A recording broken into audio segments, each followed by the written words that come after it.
Hello everyone, welcome back to Force Galaxy. Hope you all are good. So with the heading you must got an idea what we are going to discuss in today's video. Yes, we are going to look into master detail and lookup relationship in deep in today's video. If you guys still not have an idea what are different relationship in Salesforce and how we can create relationship in Salesforce, do check out my last video. Link is provided in the description section, in which I have explained how we can create relationship in Salesforce and what different types of relationship we are having. So without wasting much more time, let's start. Now let's start with our master detail relationship. Let's consider an example. There is a property and the property owner wants to sell his property. He also provided the different offers depending upon the different department or people or whatever. Now in this scenario, the existence of property is totally the existence of offer is totally dependent upon the existence of property, right? If there is no property, then there is no use of the offer he has provided, the different offers he has provided. Now the same scenario I want to set up in my Salesforce. So to set up in the Salesforce, first I'll create two objects. One is to store the property record and the second is to store the offer records.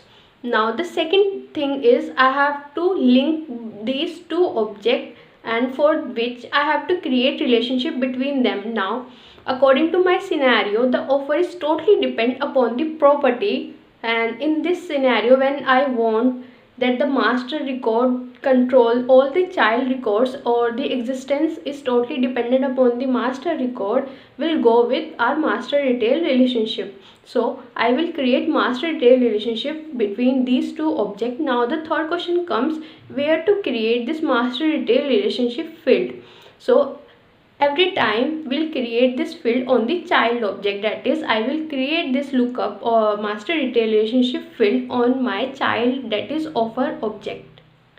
Now we have number of points to discuss about master detail relationship, and we'll see how master record totally control the child records. Number one, we can't create the child record without entering the value of master record, that is the master field is always mandatory on the child record. And the second, if we delete the master record, then all its detail record or the child record automatically gets deleted. The above 2 point indicates that the master detail relationship is tightly coupled relationship, that is the existence of child record is totally dependent upon the existence of master record. Next point comes in our mind, how many master detail field we can create on an object. By default there is only a limit of 2, that is only 2 master detail field we can create on an object. Now if we create any rule on master record, then it automatically goes or applicable to the child record also. We cannot create any different rule or any criteria, different criteria on the child record. In case of ownership also, the owner for the child record will always be same as of the owner of the master record. Next point is, we can create master detail relationship between two different custom objects, between custom object and standard object, but the condition is standard object is always master object. We never create standard object as a detail object. So the standard object is always the master record, and the detail object in this case will be the custom object. Now our next point is reparenting. When you create a master detail relationship, then you see there is a checkbox of reparenting with name of reparenting, which means if you if you make this checkbox true, then you will be able to change the master record for the particular detail or the child record. But if you didn't check this checkbox, then you couldn't be able to change the master record once you have decided the parent for the particular detail object. That is, so once you have decided the master record for the particular detail record, then you couldn't be able to change its master record until and unless you make this checkbox true on the master detail relationship field. So now this is about the master detail relationship in our Salesforce. Now let's discuss about the lookup relationship and what different points we are having about the lookup relationship in our Salesforce. Now in our Salesforce we have two standard objects, that is one is account and contact. These two objects are linked together with the lookup relationship. The lookup relationship can be one to many or one to one. The account and between the account and contact, it is one to many. So that is one account can have many related contact to it. This lookup relationship field is also created on the related object only, and this field is not mandatory as like of the master detail record field. So now if we will go with lookup relationship in the scenario where we don't want the deletion of child record, where if the master record is deleted, or the existence of master record to be mandatory on the child records.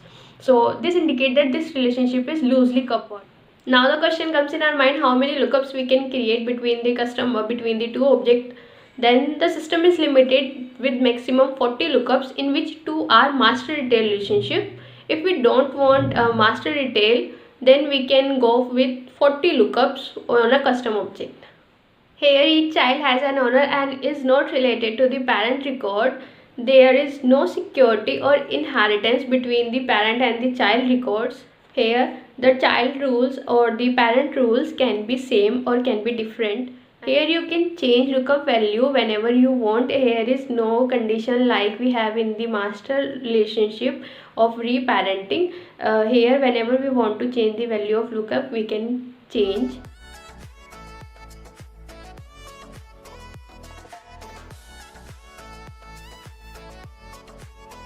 The last point we will discuss about the conversion. Can we convert master detail relationship to lookup or lookup to master detail?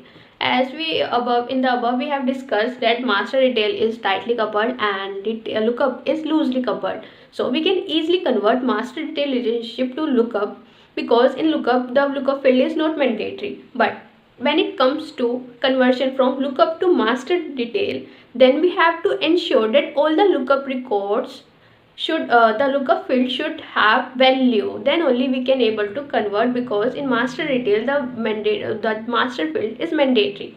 Now the second point, the OWD, when we converting from lookup to master, the OWD is controlled by the parent and the sharing model is updated to public read and write. So this is what we have about the master and lookup relationship. Hope you guys enjoy the video. If yes, do subscribe and stay tuned for the upcoming videos. And in the next video we'll talk about the roll-up summaries, which is enable, or we'll discuss these in the next video only. So till then, take care, goodbye, thank you.